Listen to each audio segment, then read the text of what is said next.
Assalamualaikum warahmatullahi wabarakatuh. Baik, kita akan masuk ke materi berikutnya, yaitu desain faktorial. Ya, desain faktorial ini agak berbeda ya dengan desain-desain yang sudah kita pelajari sebelumnya. Yang membedakan adalah kalau desain-desain sebelumnya kita hanya melibatkan satu faktor ya, sedangkan pada desain faktorial ini kita melibatkan lebih dari satu faktor ya. Contohnya di sini adalah misalnya suatu eksperimen dilakukan untuk mengetahui perbedaan efek waktu belajar. Efek waktu belajar ini merupakan faktor ya, di mana faktor ini memiliki taraf yang namanya pagi, siang, sore, malam terhadap hasil belajar mahasiswa. Kemudian ada suatu eksperimen yang lain, misalnya suatu eksperimen untuk mengetahui perbedaan efek model pembelajaran. Efek model pembelajaran sebagai faktor, di mana tarafnya ini adalah ada STAD, Jigsaw, NHT, dan lain sebagainya. Dalam bab ini yang akan dibahas suatu desain dengan faktor lebih dari satu, sehingga pelakuan berupa kombinasi dari taraf yang dimiliki masing-masing faktor yang ada. Jadi dapat dikatakan eksperimen faktorial adalah eksperimen yang semua atau hampir semua taraf sebuah faktor tertentu dikombinasikan atau disilangkan dengan semua atau hampir semua taraf tiap faktor lainnya yang ada dalam eksperimen itu. Ya, jadi di sini dalam desain faktorial nanti melibatkan lebih dari satu faktor ya, dan tentunya faktor itu memiliki taraf-tarafnya.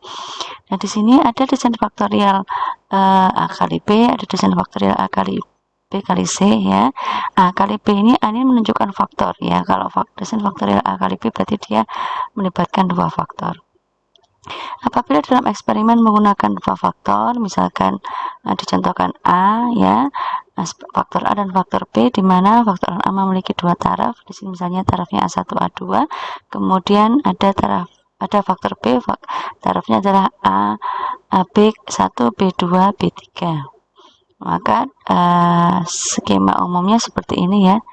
Ya, ini A, ini B, seperti itu. Ini adalah tarafnya, dan ini adalah hasil dari interaksi antara taraf-tarafnya ini. Nah, di sini faktornya ini adalah A1, 2, 3 ya, sampai sampai tarafnya sampai B, seperti itu.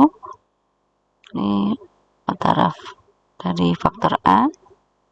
Nah, di sini kita lihat bahwa model yang digunakan untuk desain faktorial A kali B adalah ini ya, ini variabel responnya ya, dipengaruhi oleh rata-ratanya, kemudian efek adanya faktor A, kemudian efek dari faktor B, dan ini efek dari interaksi antara A dan B, dan ini adalah errornya ya, seperti itu. Kemudian ini adalah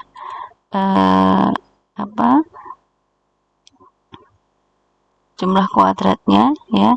Kita mencari RY, kemudian mencari AY, mencari BY, mencari JAB.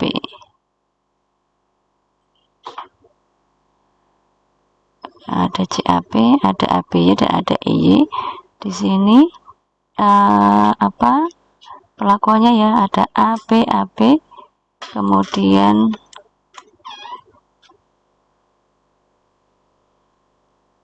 ini adalah derajat kebebasannya, ini JK-nya, ini adalah RJK-nya, ini adalah F-nya. Nah, di sini F di sini tidak seperti yang sudah ya. Jadi di sini nanti tergantung pada sifat taraf faktornya ya. Nah, di sini kita sama dengan model desain yang lain ya. Jadi ada model tetap, kemudian juga ada model di sini model tetap ya. Ya, ini model tetap. Jadi ada model tetap, ada model acak, dan juga ada model campuran seperti itu. Nah, dalam desain faktorial ini nanti kita lihat di sini ya. Nah, dalam satu kasus gitu ya, desain faktor itu ada 3 hipotesisnya ya, 3 hipotesis yang bisa kita buat ya. Hipotesisnya adalah masing-masing faktor itu nanti akan mempengaruhi ya. Hipotesis yang pertama adalah tidak terdapat efek faktor adalah eksperimen.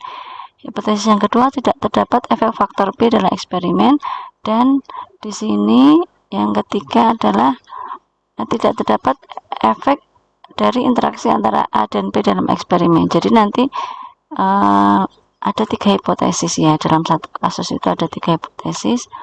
Kalau yang kemarin kan hanya hipotesisnya satu ya, misalnya terdapat perbedaan efek waktu belajar terhadap hasil belajar ya, itu saja. Atau terdapat efek dari model pembelajaran terhadap itu satu hipotesis. Kalau ini di sini ada 3 hipotesis nanti ya. Jadi misalnya di sini A ini sebagai faktor belajar, sebagai waktu belajar, maka menjadi tidak terdapat efek faktor waktu belajar misalnya. Kalau B ini sebagai model belajar, maka modelnya. Nah, A B ini adalah interaksi antara A dan B. Nah, oleh karena itu, karena ada 3 hipotesis, maka di sini statistiknya pun juga nanti ada 3 ya. Kalau dulu langsung A per E ya, A per E.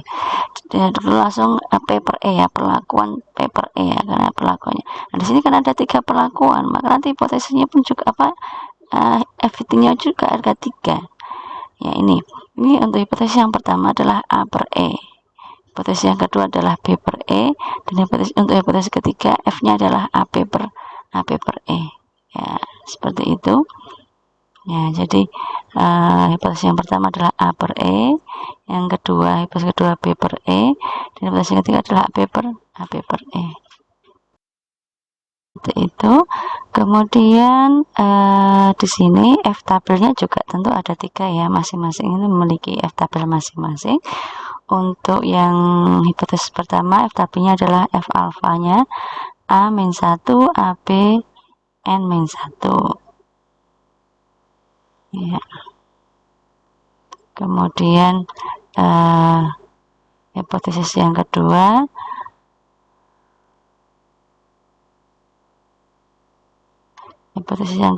ini yang bedakan ya, kalau ini A-1, hipotesis yang kedua B-1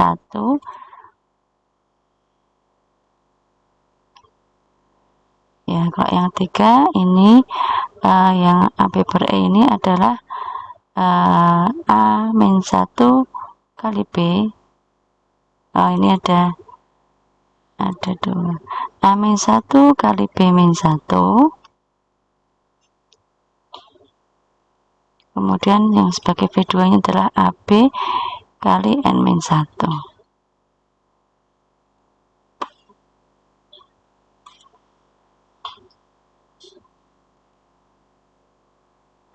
ya.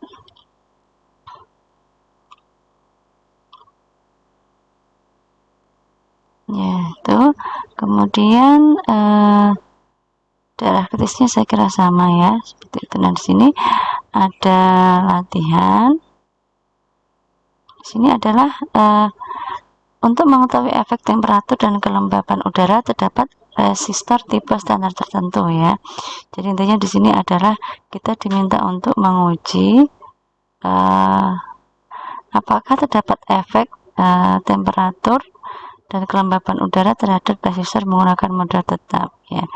Jadi nanti langkah-langkahnya adalah seperti yang saya ajarkan itu ya. Ada 6 langkah.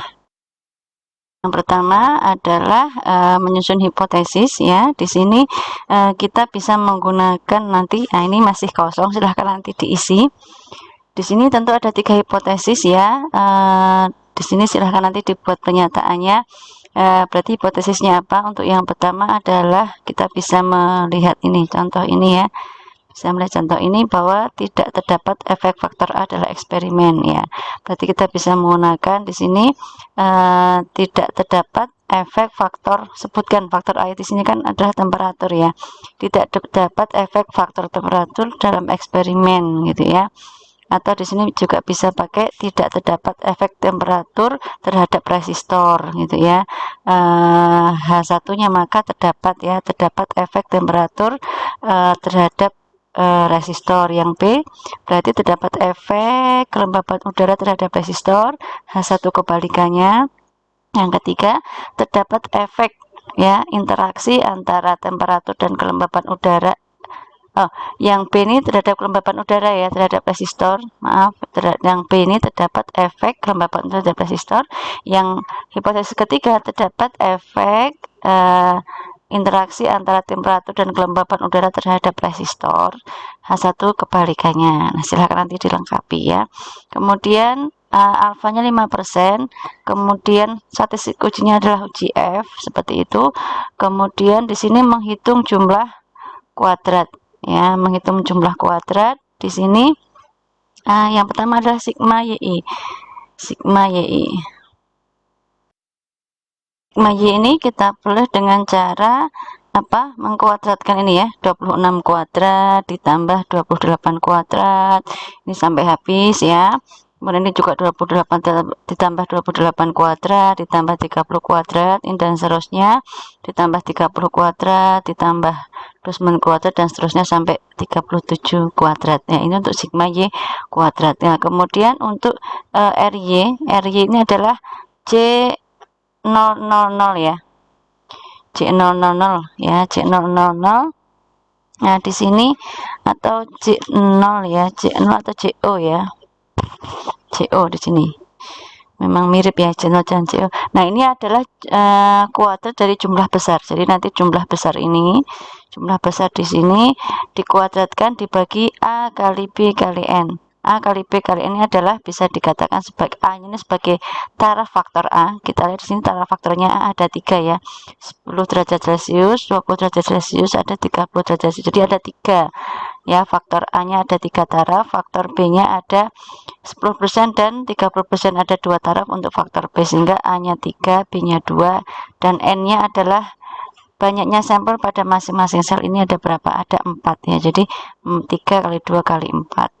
Kemudian AY ini adalah JI OO, JI kuadrat OO dibagi BN. Ya, nah ini kita lihat dari sini.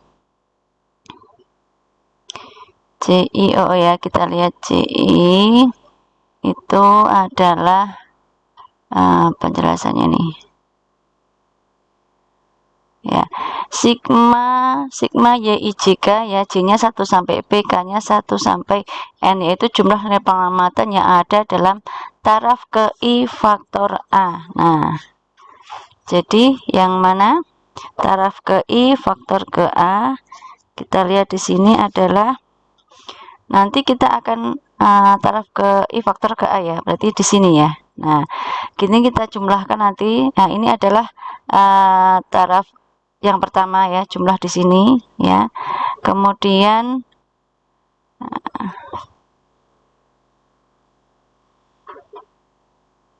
di sini adalah faktor yang kedua ya, faktor taraf yang kedua dari faktor A. Kemudian ini adalah faktor taraf yang ketiga dari faktor A. Berarti nanti AY ini adalah ini ya, nilai di sini dikuadratkan ditambah ini dikuadratkan ya, di sini tidak dikuadratkan, di sini dibagi B kali N. B itu adalah taraf, faktor B ada 2 ya. Kemudian N-nya ada 4 ya, 1 2 3 4 ya, masing-masing ini ada 4. Jadi di sini adalah dibagi B kali N dikurangi RY ya di sini. Kemudian BY. Nah, BY ini adalah nanti kita akan menghitung jumlah besar dari masing-masing masing-masing faktor B ini. Nah, ini jumlah besar ini kan jumlah ini ditambah jumlah ini ya, ditambah jumlah ini, nanti akan ketemu jumlah besar yang di sini.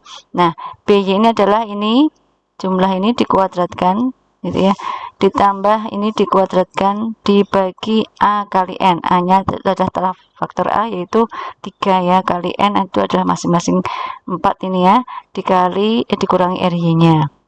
Kemudian CAP itu adalah sigma JI JO kuadrat ya, JI kuadrat, I-nya 1 sampai A, J-nya 1 sampai B per N ya. Nah, ini yang mana? Jadi ini nanti kita akan N-nya ini kan 4 ya, berarti ya